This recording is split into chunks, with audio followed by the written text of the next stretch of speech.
ఏంది ఆమె హోదా ఏంది? ఆమె ఏంది? ఆమెకేమన్నా పదవి ఇస్తన్నారా? ఏమన్నా చేస్తన్నారో ఏమో తెలవదు గానీ, ఏమైనా కేటీఆర్ మీద పగబడుతుంది. మా సోషల్ మీడియాలో ఎవరు లేడీస్ మాట్లాడితే వాళ్ళ మీద పగబడుతుంది. అసలు దాని బతికేంది? అదేందో దానికే తెలవదు ఫస్టు సంధ్య మీద. అది ఇండ్లకెంచి పోయి అందులో ఉన్నది. అసలు ఈళ్ళకెంచి పోయిన ఆళ్ళు అందరికి అంతగానం నోరు దూరదు ఎందుకో ఏమో తెలవదు గానీ, ఫస్ట్ ఆఫ్ ఆల్ మా కేటీఆర్ అన్నని, మా కేసీఆర్ గారిని అంటే మాత్రం ఖబర్దార్ ఊరుకునేదే లేదు. ఆమె ఎప్పుడొస్తదా అని చూస్తున్నా, కానీ వచ్చేది దగ్గరనే ఉంది. ఆమెకు దూల తీరుతుంది, నోరు దురద కూడా ఎక్కువైపోతుంది వాళ్ళకు. అందులో ఉన్న వాళ్ళందరికీ నోరు దురదలన్నీ మేము తీరుస్తాము.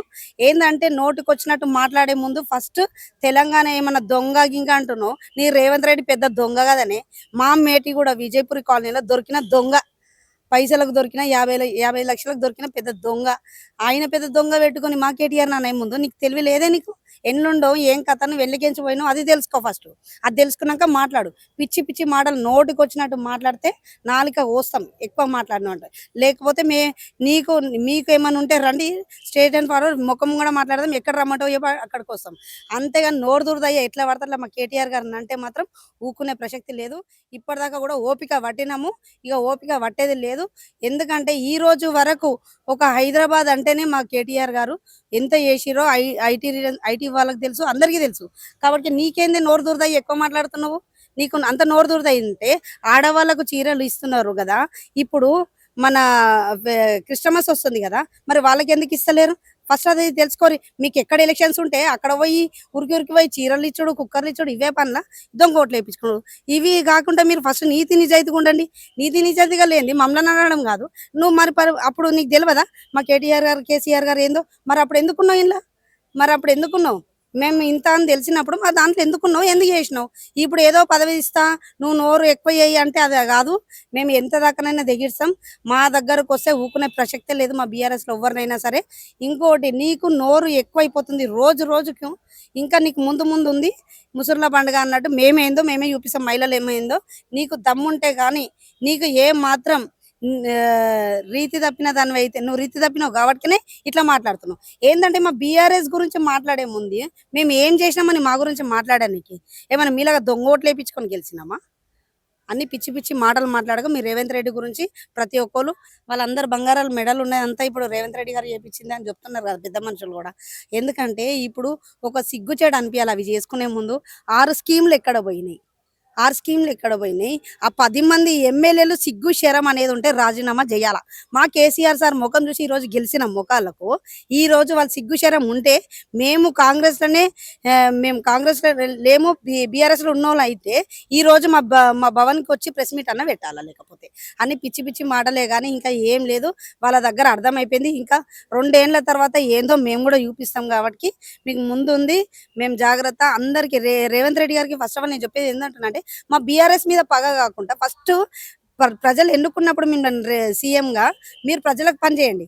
మా మీద పగబట్టడానికి మీరు సీఎం అయినట్టున్నారు. మాకు అదే కనిపిస్తున్నది. కాబట్టి 6 స్కీములే కాకుండా ఇంకా ఏం పథకాలు ఉన్నా, ఏం స్కీమ్స్ ఉన్నా కానీ ప్రతి ఒక్కటి అమలు చేస్తే అది కూడా మేము బాగుంటుందని కోరుకుంటున్నాం. బీసీ బిడ్డ ఈశ్వరాచారి ఎవరి కారణం అంటారు? కాంగ్రెస్ అండి. కాంగ్రెసే కదా. ఇప్పుడు అంత పెద్ద పాపం ఇప్పుడు చనిపోయిన మనిషి ఇంతవరకు బీసీ గురించి ఇన్ని ధర్నాలు అవుతుంటే, ఇన్ని చేస్తుంటే కూడా ఈరోజు చనిపోయిందంటే కాంగ్రెసే కారణం. ఇంకెవరు లేరు. ఎందుకంటే మల్లన్న దగ్గర ఆఫీస్ పోయి దగ్గర చేయించుకొని మల్లన్న చేసిండు, ఇది చేసిండని వాళ్ళు అట్లా బుట్టిస్తున్నారు. ఎవరైతే ఏముంది మల్లన్న ఇక వాళ్ళు ఏందో మాకు తెలియదు. కానీ ఒక బీసీ బిడ్డ ఈరోజు చనిపోయే కారణం రేవంత్ రెడ్డి. ఎందుకంటే ఈరోజు ఆ తల్లి కోస ఎంత ఉంటుందో అది మాకు తెలుసు కాబట్టి చెప్తున్నాం. కాబట్టి మేము అనుభవించినాము. మా బాబు కూడా చనిపోయిండు కాబట్టి ఆ తల్లి కోస ఉసురు కలకల రేవంత్ రెడ్డికి పక్క ముడుతుంది. రేవంత్ రెడ్డి ఇప్పుడే కాదు పిచ్చి పిచ్చి వాక్యాలు చేస్తున్నాడు. అసలు మనిషి గాడిద కూడా అర్థమవుతలే. ఏంటంటే దేవుళ్ళకు కూడా ఒక రోజులు పెడుతున్నాడు. దేవుళ్ళకు కూడా పెళ్లి కానోళ్ళంట, పెళ్లి అయిన వాళ్ళట. ఆ పిచ్చి వేదవకి ఏం మాట్లాడాలో కూడా అర్థం కాదు. పిచ్చి పిచ్చి మాటలు నోటికి వచ్చినట్టు కూర్చున్నాడు. ఏంటంటే వాళ్ళ కాంగ్రెస్ ఉన్న వాళ్ళందరికీ జర నోరు దూదలు ఎక్కువైనాయి, నోటి మాటలు ఎక్కువైనాయి కాబట్టి వాళ్ళు అట్లా మాట్లాడుతున్నారు. బీజేపీ వాళ్ళు ఒక మాట అంటున్నారు ఏంటంటే హిందువులు బొందగాలు అనేసి కూడా కేసీఆర్ గారు అన్న మాటను కూడా ముందుకు తీసుకొస్తున్నారు. ఇప్పుడు హిందువులు బొందగాళ్ళు కాదండి. ఫస్ట్ ఆఫ్ ఆల్ మేము ఏంటంటే ఇప్పుడు కోస్తే అందరికి ఒకటే రక్తం వస్తది. కాబట్టి అందరం ఒకటే తరపు నుంచి కానీ మేము అందరికీ సపోర్ట్ చేస్తాం. కానీ మాకు మాత్రం ఎవరెవరు ఏమేమి చేసిర్రో మాకు తెలుసు. ఈరోజు వాళ్ళు బడే భాయ్, చోటే భాయ్ అనుకుంటా ఉన్నారు కాబట్టికనే ఈరోజు మేము కౌన్సిల్ నుంచి మమ్మల్ని నిలగొట్టినప్పుడు వాళ్ళు కౌన్సిల్ కూడా నడిపియొద్దు అట్లాంటప్పుడు. మరి వాళ్ళెందుకు కలుసుకొని చేసుకున్నారు? కాబట్టి వాళ్ళది ఏం లేదాడ. ఇక్కడ ఆడ మోడీ ఛాయ్ అమ్ముకున్నట్టు ఇక్కడ మా సికింద్రాబాద్‌లో రైల్వే జాగా అమ్ముకుంటున్నాడు. సెంట్రల్ జాగా మొత్తం రైల్వేకి సంబంధించింది. అక్కడ ఈయన ఈయన బుల్డోజర్లు పెట్టి ఈయన చేసుకుంటున్నాడు. ఇప్పుడు మొత్తము ఏవైతున్నాయో ఏవైతున్నాయో కంపెనీస్ అవి కూడా అమ్ముకుంటున్నాడు రేవంత్ రెడ్డి. వాళ్ళ దొంగలు, వాళ్ళ తమ్ముళ్ళు, వాళ్ళ అనుచరులు. ఓకే. ఓవరాల్ గా తప్పంటారు రేవంత్ రెడ్డి గారు ఆ మాట అన్నాడు. తప్పే కదండి మరి, తప్పే కదా. ఇప్పుడు ఎంతనైనా ఇప్పుడు మీకు తెలిసినట్టయితే తప్పు కాదని అనుకోరు కదా, తప్పే కదా అది.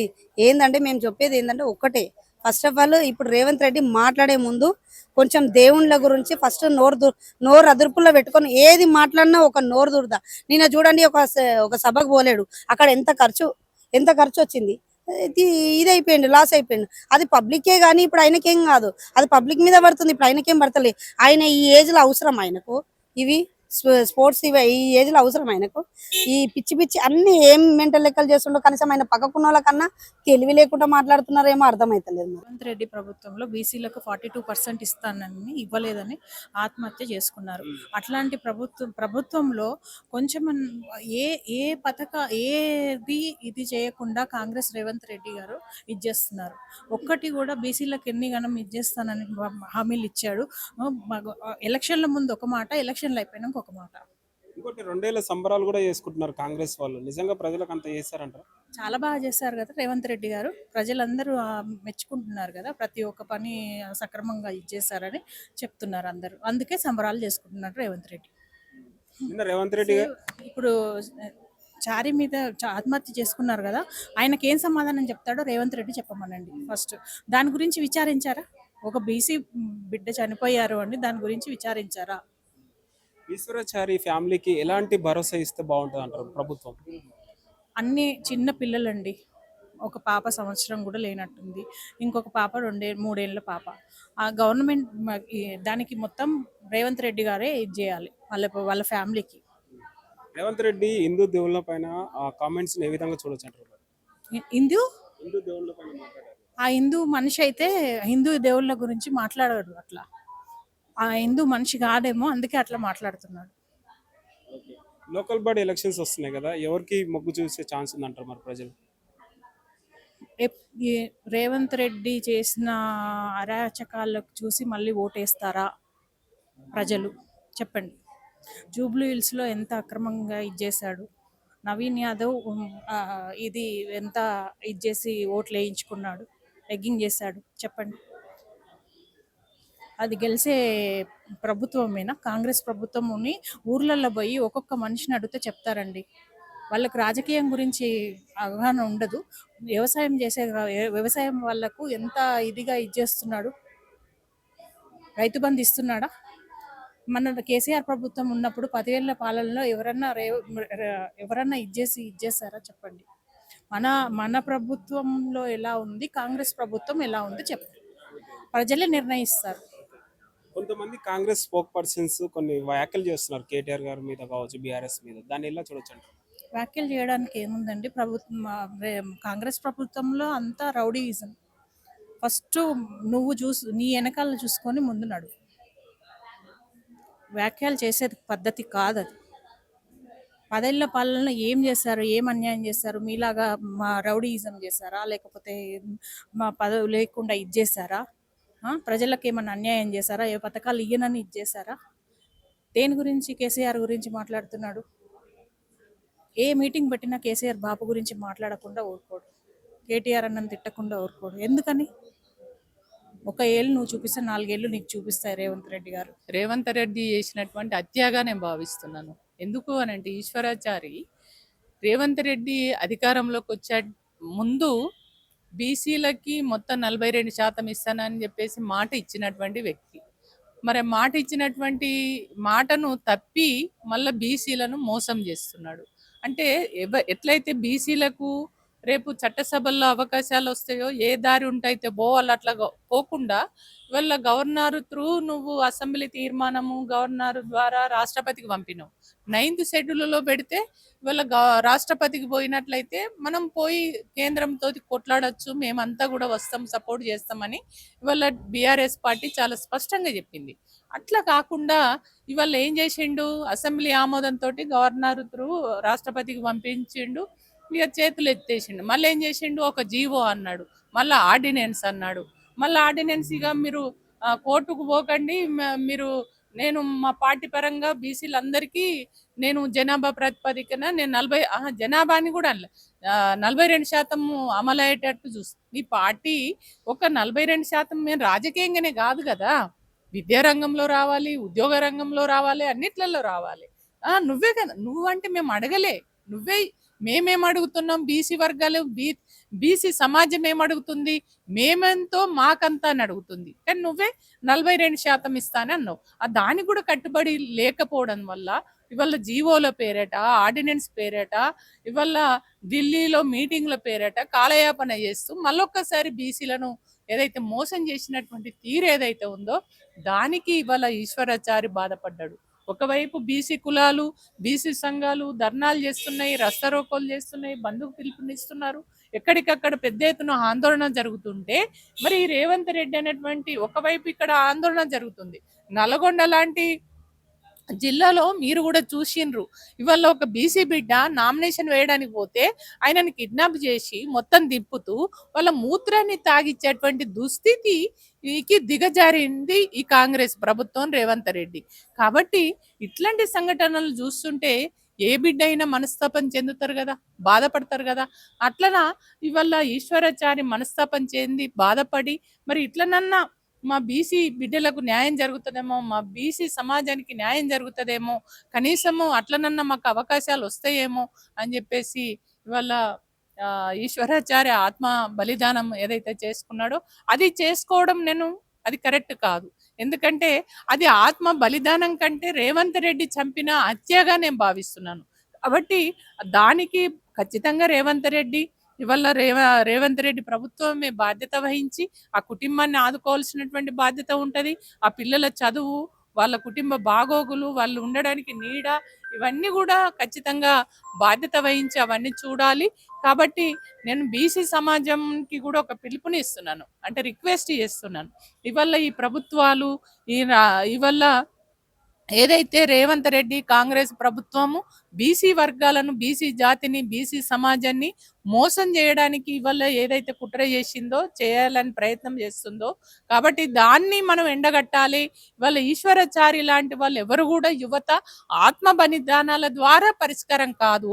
ఖచ్చితంగా మనము మన హక్కులు మనకు రావాలంటే, మనం హక్కులను సాధించుకోవాలంటే కొట్లాడాలి, పోరాటాలు చేయాలి, ఉద్యమాలు చేయాలి.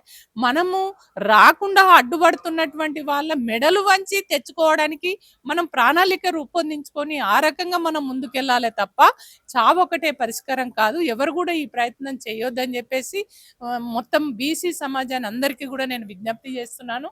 అదేవిధంగా బీసీలందరం కూడా విడివిడిగా కొట్లాడొద్దు. ఈ విడివిడిగా కాకుండా, కులాల వారిగా కాకుండా, పార్టీల పరంగా కాకుండా అందరూ బీసీ సమాజం అంతా కూడా ఒక వేదికపైకి వచ్చి మన హక్కుల కోసం మనం కొట్లాడి మనం ఖచ్చితంగా రేవంత్ రెడ్డి లాంటి ఒక అహంకారపూరితమైనటువంటి పరిపాలన ఏదైతే కొనసాగిస్తుండో, బీసీలను చిన్న చూపు చూస్తున్నాడో వాళ్ళని ఎండగట్టవలసినటువంటి అవసరం మనకు ఉంది, వాళ్ళని నిలదీయవలసిన అవసరం ఉంది. మన జాతికి మనము న్యాయం జరగాలి. మనకు రాజకీయంగా కావచ్చు, రాజకీయంగా, ఉద్యోగపరంగా, విద్యాపరంగా అన్ని రంగాలలో మనకు అవకాశాలు రావాలంటే ఖచ్చితంగా మనం ఎంతో మనకంత కావాల్సినటువంటి అవసరం ఉంది. జనాభా ప్రాతిపదికన మనకు అవకాశాలు రావాలి. ఆ అవకాశాలను సాధించుకోవాల్సినటువంటి బాధ్యత మన అందరిపైన ఉంది. ఈశ్వరాచారి లాంటి వాళ్ళ ఆ యువకులను ఆయన ఒక స్ఫూర్తితోటి మనం ఇంకా ఎట్లాంటి సంఘటనలు జరగకుండా మనం ఇక ముందు ఎవరని చావద్దు, మనమే వాళ్ళను మనకు అడ్డొస్తున్నటువంటి వాళ్ళ మెడలు వంచి మనం తెచ్చుకునే విధంగా మనం ముందుకెళ్దామని చెప్పేసి ఈశ్వరాచారి ఫ్యామిలీకి గవర్నమెంట్ నుంచి ఎలాంటి భరోసా ఇస్తే బాగుంటుందని మీరు అనుకుంటున్నారు? ఖచ్చితంగా, ఎందుకంటే ఈ చావుకి కారణం రేవంత్ రెడ్డి కాబట్టి ఖచ్చితంగా ఆ కుటుంబంలో చాలా చిన్నగున్నారు పిల్లలు పాపం. వాళ్ళని చూస్తుంటే నిజంగా చాలా కన్నీళ్ళు ఆగట్లేదు. గుండె బరువెక్కింది. అంత బాధ అనిపిచ్చింది ఆ కుటుంబాన్ని చూస్తే. కాబట్టి ఆ పిల్లలు చదువుకునేటువంటి మొత్తం ఆ పిల్లలు చదువుకునేంత వరకు వాళ్ళకు చదువు బాధ్యత ఈ ప్రభుత్వమే చూడాలి. అదే విధంగా ఇప్పుడు ఆ అమ్మాయి కూడా చదువుకున్న అమ్మాయిలాగుంది. ఆమెకు కూడా ఉద్యోగ అవకాశం ఇయ్యాలి. వాళ్ళు ఉండడానికి కూడా ఇప్పుడు చిన్న ఇల్లు కిరాయికుంటున్నటువంటి పరిస్థితి. మరి ఆ కుటుంబాన్ని పోషించే పెద్ద దిక్కు ఈశ్వరాచారి. ఆయన్నే లేడు. కాబట్టి వాళ్ళకి ఇల్లు నిర్మాణం చేయడం గాని, ఆ కుటుంబాన్ని ఆర్థికంగా నిలదొక్కునే విధంగా ఆ కుటుంబాన్ని అన్ని రకాల ఆర్థికంగా అన్ని రకాల ఆదుకోవాల్సినటువంటి బాధ్యత ఈ ప్రభుత్వం పైన ఉంది అని చెప్పేసి ఈ సందర్భంగా ఇంకోటి తెలియజేస్తున్నాను. కాంగ్రెస్ 2 ఏళ్ల సంబరాలు కూడా చేసుకుంటున్నారు. నిజంగా సంబరాలు చేసుకున్నంత చేశారంటారా మరి? సిగ్గుపడాలి. రేవంత్ రెడ్డి సంబరాలు చేసుకోవడానికి సిగ్గుపడాలి. ఎవరి డబ్బుతోటి నువ్వు సంబరాలు చేస్తున్నావు? ఏం గొప్ప ఘనకార్యాలు చేసినావని సంబరాలు చేస్తున్నావు? సంబరాలు చేస్తే నేను గీ పని చేసినాను, గీ అభివృద్ధి జరిగింది, గీ వర్గాలు బాగుపడ్డారు అనేది చెప్పుకోగలగాలి. కానీ అది ఏది లేదు కదా. నువ్వు చేసినవన్నీ వైఫల్యాలే కదా. వైద్య పేరు మీద అది వెనకబడిన కులాల ఇల్లు, నిరుపేద కుటుంబాల ఇల్లులు కూల్చేసినావు. ఇవాళ బీసీల పేరు మీద బీసీలను వంచించి మోసం చేసి ఇవాళ వాళ్ళు చావులకు కారణమవుతున్నావు. ఇవాళ బీసీల రిజర్వేషన్ పేరు మీద రాజకీయంగా అవకాశాలు కల్పిస్తుంటే బీసీలు నామినేషన్ వేస్తేనే ఇవాళ నువ్వు కిడ్నాపులు చేసి మూత్రాలు దాగిచ్చి ఆ రకంగా భయభ్రాంతులు చేస్తున్నటువంటి దుస్థితికి నువ్వు ఒడిగట్టినావు. కాబట్టి నువ్వు చేసిన ఘనకార్యం ఏంది? ఎందుకు నువ్వు సంబరాలు చేసుకుంటున్నావు? సంబరాలు కాదు, నువ్వు అసలు నీ సంబరాలు చేసుకోవడానికి సిగ్గుపడాలి. ఆ ప్రభుత్వంలో ఉన్నటువంటి బీసీ నాయకులు అన్నా ఇప్పటికైనా కళ్ళు తెరిచి ఇవాళ ఇవన్నీ చేస్తున్నటువంటి ప్రజలు తెలంగాణలో ఉన్న ప్రజలకు వ్యతిరేకమైనటువంటి పరిపాలన ఈ తెలంగాణ రాష్ట్రంలో జరుగుతుంది. కాబట్టి ఇవాళ ఆ సంబరాలని ఎవరు కూడా ఇవాళ అంటే తెలంగాణలో ఉన్నటువంటి ప్రజలు వాళ్ళు సంబరాలు చేసుకుంటుంటే సిగ్గుపడుతున్నారు, బాధపడుతున్నారు. ఈ సిగ్గుందా రేవంత్ రెడ్డికి? ఆయన చెప్పింది ఏంది, చేసింది ఏంది? ఎక్కడ కూడా ఏ వర్గానికి కూడా మంచి జరగలేదు. మరి ఈ సంబరాల పేరు మీద ఇవాళ తెలంగాణలో ఉన్నటువంటి ఖజానాను అంతా కూడా ఖాళీ చేస్తున్నాడు అని చెప్పేసి బాధపడుతున్నారు. సాయి ఈశ్వరాచారి కామారెడ్డి డిక్లరేషన్లో కాంగ్రెస్ ప్రభుత్వం ఇచ్చినటువంటి హామీ మోసం, ఆ మోసాన్ని కాంగ్రెస్ ప్రభుత్వం చేసినటువంటి మోసానికి బలైనటువంటి బీసీ బిడ్డడు సాయి ఈశ్వరాచారి. ఆయనకు జోహార్లు అర్పిస్తూ, అమరునికి జోహార్లు అర్పిస్తూ, ఇదే మొదటిది సాయి ఈశ్వరాచారి మరణమే మొదటిది చివరిది కావాలని ఆకాంక్షిస్తూ బీసీ బిడ్డలందరికీ బరిగీసి పోరాడదాం, ఆత్మహత్యలు వద్దు అని విజ్ఞప్తి చేస్తూ, ఈ హత్య ఆత్మహత్య కాదు, ఇది సాయి ఈశ్వరాచారి చేసుకున్నది ఆత్మహత్య కాదు, కాంగ్రెస్ ప్రభుత్వం చేసినటువంటి హత్య, కేంద్రంలో ఉన్నటువంటి బీజేపీ ప్రభుత్వం చేసినటువంటి హత్యగా భావించాలి. ఎందుకంటే 2 కేంద్ర రాష్ట్ర ప్రభుత్వాలు, 2 జాతీయ పార్టీలు ఇవాళ బీసీ సమాజానికి వెన్నుపోటు పొడుస్తూ ఉన్నాయి, బీసీ సమాజానికి నమ్మించి గొంతుకొస్తూ ఉన్నాయి. మరి ఇది బీసీ బిడ్డలు గమనిస్తూ ఉన్నారు. పాపం తన కుటుంబానికి తానే పెద్ద దిక్కు, ఆ కుటుంబానికి తానే పెద్ద దిక్కు. 2009లో తండ్రిని కోల్పోయి తమ్ముడిని తల్లిని వాళ్ళని చూసుకుంటూ వాళ్ళను ఇచ్చేసి మరి తనకు ఇటీవల పెళ్లి చేసుకున్న తనకు 3 పిల్లలు, 5 సంవత్సరాల పాప, తర్వాత 3 ఏళ్ల బాబు, సంవత్సరం పాప.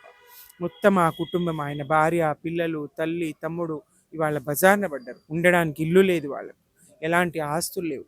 అయినప్పటికీ బీసీ సమాజానికి కాంగ్రెస్ చేసినటువంటి మోసాన్ని గ్రహించి ఈ వంచనకు నిరసనగా తనను తాను బలి చేసుకున్నటువంటి బిడ్డడు సాయి ఈశ్వరాచారి. పెట్రోల్ పోసుకొని కాల్చుకున్నాడు. 95% కాలి, 90% కాలి ఆయన ఆ స్థితిలో కూడా బీసీల కోసం నేను ప్రాణార్పణ చేసుకుంటున్నా అని చెప్పిండు. ప్రభుత్వం చీమ గరిచినట్టు కూడా లేదు రేవంత్ సర్కార్కు. ఆయన్ని జనరల్ వార్డులో వేసిండ్రు, ఎలాంటి వైద్య సదుపాయాలు సరిగా అందించలేదు, ఆయన ప్రశాంతంగా కనుమూసే అవకాశం కూడా ఇవ్వలేదు. చచ్చిన తర్వాత కూడా మరి ఎలాంటి స్పందన ఈ ప్రభుత్వం నుంచి లేదు, ఆ కుటుంబానికి ఎలాంటి హామీని ఇవ్వలేదు. ఇవాళ యావత్ బీసీ సమాజం గట్టిగా ప్రశ్నిస్తూ ఉన్నది, గట్టిగా డిమాండ్ చేస్తూ ఉన్నది. ఆ కుటుంబాన్ని రేవంత్ సర్కార్ ఆదుకోవాలి, ₹1 కోటి ఎక్స్గ్రేషియా ఇవ్వాలి, అలాగే ఒక ప్రభుత్వ ఇల్లు, ప్రభుత్వ ఉద్యోగం ఆ కుటుంబానికి ఇవ్వాలని డిమాండ్ చేస్తూ, అట్లాగే ఏదైతే బీసీ రిజర్వేషన్ల కోసం తాను ప్రాణార్పణ చేసిండో అది ప్రధానమైనటువంటి డిమాండ్. దాన్ని కూడా తప్పకుండా ఈ ప్రభుత్వం పరిగణలోకి తీసుకొని 42% బీసీలకు స్థానిక సంస్థలో రిజర్వేషన్లు ఇవ్వాలి. కామారెడ్డి డిక్లరేషన్లో ఏవైతే అనేక హామీలు ఇచ్చిండ్రో ఆ హామీలన్నీ నెరవేర్చాలి. బీసీ సమాజాన్ని రెచ్చగొట్టి పబ్బం గడుపుకోవద్దు. చలిమంటలు చస్తున్నటువంటి పెట్రోల్ పోసి కాల్చుకున్నటువంటి బీసీల బిడ్డల మీద ఆ చలిమంటలు కాచుకునేటువంటి కుట్రలు ఈ ప్రభుత్వాలు చేయొద్దు. కేంద్ర రాష్ట్ర ప్రభుత్వము ఇవాళ అక్కడ ప్రతినిధులే లేరు. 2 ప్రభుత్వాల నుంచి ఎలాంటి హామీ దొరకలేదు వాళ్లకు. చాలా బాధాకరం, విచారకరం. మరి ఎంతమంది వందలాదిగా రాష్ట్రం నుంచి వేలాదిగా బిడ్డలు, బీసీ బిడ్డలు తల్లి వచ్చి అంత్యక్రియల్లో నేను ఇప్పుడు అక్కడి నుంచే వస్తున్నాను. నిన్న నన్ను అరెస్ట్ చేశారు, నన్ను నిర్బంధించారు. గాంధీ హాస్పిటల్ దగ్గర మేమంతా శాంతియుతంగా మరి ఆ కుటుంబానికి న్యాయం చేయాలి, ఆ కుటుంబాన్ని ఆదుకోవాలి, బీసీలకు ఇచ్చినటువంటి హామీ నెరవేర్చాలని డిమాండ్ చేస్తున్నటువంటి శాంతియుతంగా మేము ఆందోళన చేపడతా ఉన్నాం. అక్కడ మమ్మల్ని అందరినీ దినమంతా నిర్బంధించి పోలీస్ స్టేషన్లన్నీ తిప్పి, ముందు తిరుమలగిరి, తర్వాత కరకాన, తర్వాత రామ్గోపాల్పేట్ పోలీస్ స్టేషన్, ఇట్లా దినమంతా తిప్పుతూ కనీసం మంచినీళ్ళు ఇవ్వని పరిస్థితి నిన్న ఈ పాలనలో కనిపించింది. ఇది రాష్ట్రంలో ఉన్న పరిస్థితి.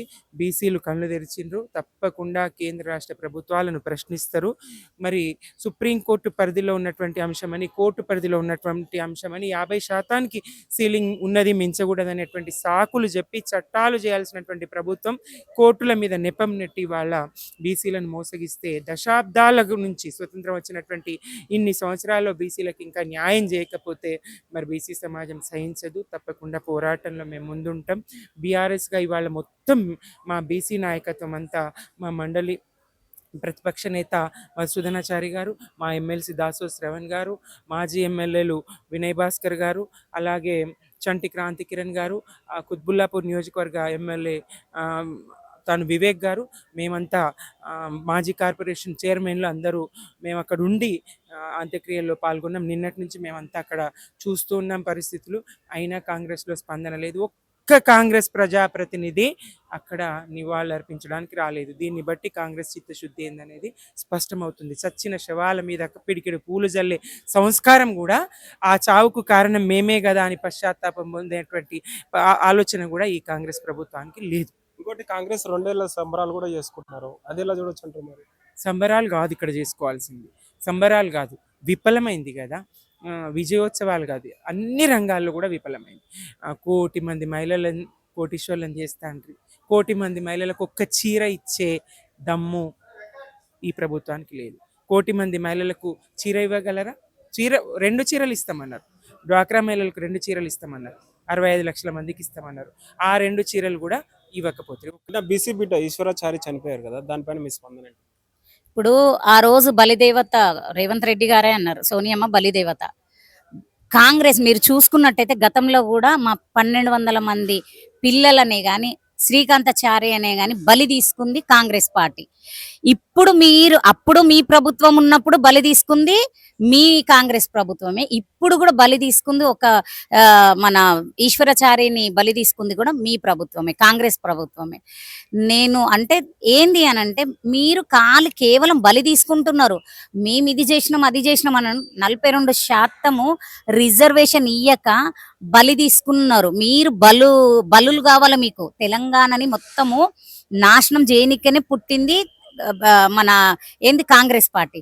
కానీ శ్రీకాంతాచారియే గాని, మన ఈశ్వరాచార్య గాని కాంగ్రెస్ ప్రభుత్వమే బలి తీసుకుంది. దీన్ని యావత్ తెలంగాణ ప్రజలు చూసిరు. ఇంకోటి ఏంటంటే, ఈశ్వరాచార్య చేసినదైతే చాలా తప్పు. ఎందుకంటే పార్టీలే కానీ, పథకాలే కానీ, మన రిజర్వేషన్లే కానీ మనము ఓటేసి, నేను యావత్ తెలంగాణ మన పిల్లలకు చెప్తున్నా, నేను మీరు ఓటేసి గెలిపిస్తేనే ఈ స్థానంలో కూర్చుంటారు ఎవరైనా, కింద వార్డు మెంబర్ నుండి సీఎం వరకు. అటువంటి నాయకులు మీరు గల్లబట్టి, మీరు మీ దాన్ని మీకు ఏదైతే కావాలో మీరు వసూలు చేసుకోవాలా. కానీ మీరు ఓటేసి ఎట్లా గద్దెక్కిచ్చిరో మీ వాయిస్ తోటి అదే గద్దె దించే రైట్స్ మీకుంది. కానీ అమానుషంగా ఇప్పుడు నువ్వు నిప్పంటించుకున్నావు తమ్మి, కానీ అది నీ తల్లి గుండెకు నిప్పంటించినట్టు. నువ్వు నీ తల్లి కడుపు కోత ఎవ్వరు తీర్చలేరు. ఏ ర- నాయకులు వస్తుంటారు పోతుంటారు, కానీ నువ్వు చేసింది మాత్రం చాలా తప్పు. ఇప్పుడు 42% కోసం నువ్వు ఉండి ఫైట్ చేసేది ఉండే, కానీ నువ్వు తీరని ఒక ఆమె పురుటి నొప్పుల్లో కొడుకు కావాలా తల్లి కావాలా, ఒకటే ప్రాణం బతుకుతుందని డాక్టర్ అన్నప్పుడు తల్లి తన ప్రాణం పోయినా పర్వాలేదు బిడ్డే బ్రతకాలని అనుకుంటది. నిన్ను కని పెంచి ఇంత ప్రయోజకుని చేసినాక నువ్వు కేవలం పర్సంటేజ్ కోసం ప్రాణాలు తీసుకున్నావు, అది కరెక్ట్ కాదు. పిల్లలు చావకుండా కొట్లాడండి. మన తెలంగాణలో మంచి ఫైటర్స్ మనం కొట్లాడి సాధించాలా, గాని ఇట్లా ఇంత ప్రాణాలు తీసుకొని మాత్రం చేయొద్దు.